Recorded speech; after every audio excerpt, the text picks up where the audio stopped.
नमस्कार दोस्तों, जय जोहार। मैं कौशल तिवारी और बिहनिया संझा में आपका स्वागत है। एक तरफ देश के लोग महंगाई की चपेट में बुरी तरीके से फंस गए हैं और हालत ये है कि उन्हें जीवन जीना मुश्किल हो रहा है। आर्थिक परेशानी से त्रस्त लोगों की आत्महत्या की खबर भी आ रही है, तो दूसरी तरफ सरकार लोगों की जेब खाली करने के नए नए उपाय कर रही है।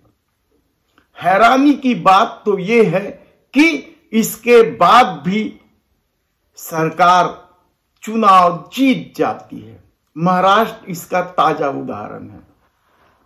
घपले, घोटाले, ईवीएम की गड़बड़ी एक अलग मामला है, लेकिन भारतीय जनता पार्टी को अनाप शनाप वोट मिल रहे हैं इस महंगाई के दौर में भी।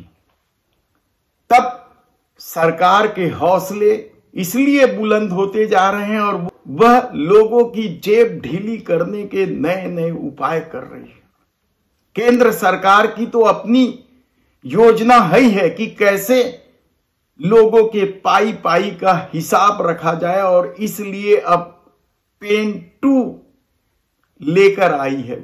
यह पुराने पेन कार्ड से अलग होगी और इसमें एक QR कोड होगा जो लोगों की एक एक जानकारी सरकार के पास पहुंचने का सबसे बड़ा माध्यम होगा।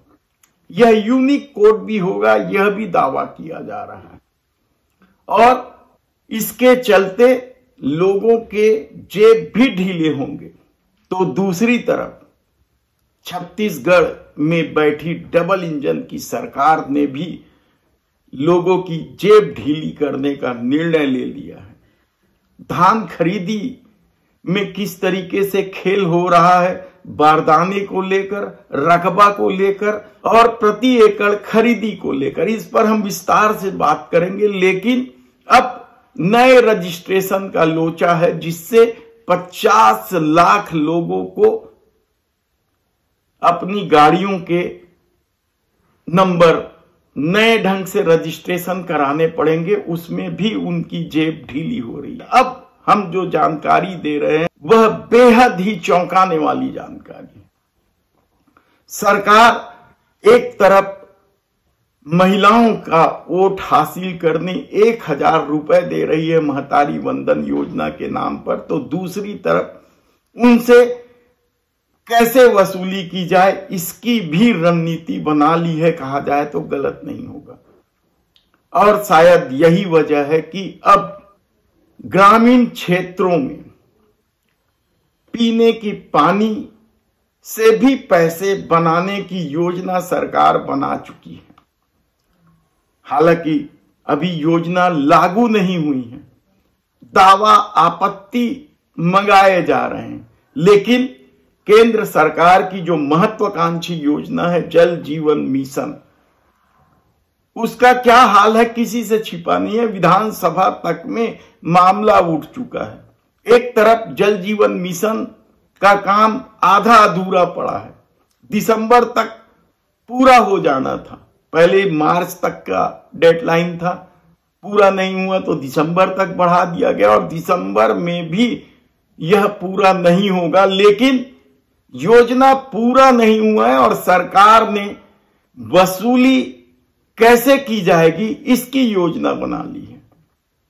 और इसी के तहत अब जिन जिन गांवों में जल जीवन मिशन की योजना पूरी हो गई है या जिन गांवों में नल से जल मिलने लगेंगे, वहां 60 रुपया महीना ग्रामीणों को देना पड़ेगा। इस पर दावा आपत्ति मंगाई गई, लेकिन जो योजना बनाई गई है वह हैरान कर देने वाली है।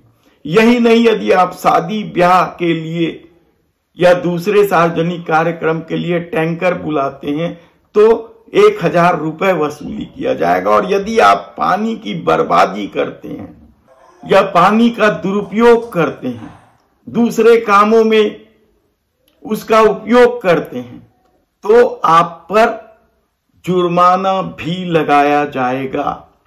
हालांकि यह योजना कब से लागू होगी यह तय नहीं किया गया है। अभी दावा आपत्ति मंगाया जा रहा है, लेकिन इस बढ़ती महंगाई में वैसे ही असमानता इस देश में किस कदर बढ़ी हुई है किसी से छिपा नहीं है। ऐसे में गांव वालों से पीने के पानी के लिए 60 रुपया महीना क्या वसूली का एक नया तरीका है। देखने में तो यह महज 60 रुपए लग रहा है, लेकिन आप सोचिए कि जिस देश में गरीब रेखा के तहत करोड़ों लोग 5 किलो अनाज पर निर्भर है, उनसे 60 रुपए की वसूली कितनी बड़ी बात है। लेकिन सत्ता का अपना खेल है, उन्हें महंगाई से क्या मतलब है। और एक पूर्व मंत्री तो कह ही चुके हैं कि जिन्हें महंगाई लग रहा है वे खाना पीना छोड़ दें, पेट्रोल का यूज करना छोड़ दें। पहले ही वो मंत्री कह चुके हैं, हमने कई बार वह वीडियो आपके सामने लाया है। तब ऐसे में सवाल ये है कि बढ़ती महंगाई से त्रस्त जनता को राहत देने की बजाय सरकार क्या उनकी जेब ढीली करेगी, उनसे पाई पाई का हिसाब लेगी, ताकि करोड़पति मित्रों को बैंकों के माध्यम से वह राशि ऋण के रूप में देकर बट्टे खाते में डालकर माफ किया जा सके। धन्यवाद।